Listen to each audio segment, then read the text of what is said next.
الآن نتعرف على موعد وتوقيت لقرعة نصف نهائي كأس ملك إسبانيا لموسم 2023 بعد اكتمال المربع الذهبي ريال مدريد وبرشلونة وأوساسونا وبيلباو. الآن نتعرف.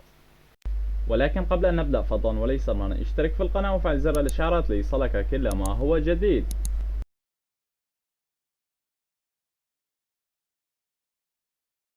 موعد قرعة نصف نهائي كأس ملك إسبانيا يوم الاثنين القادم 30/1/2023.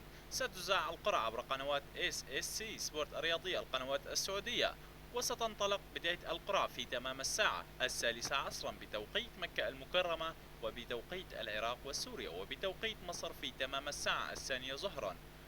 وأيضا ستذاع المباريات لنصف نهائي كأس ملك إسبانيا حصريا عبر قنوات SSC سبورت القنوات السعودية. وما هي توقعاتكم للقرعة؟ من سيواجه من ضمن منافسات نصف نهائي كأس ملك إسبانيا؟ الفرق المتأهلة برشلونة وريال مدريد وأوساسونا وأتلتيك بلباو. موعد القرعة يوم الاثنين 30/1/2023 في تمام الساعة 13 بتوقيت مكة المكرمة.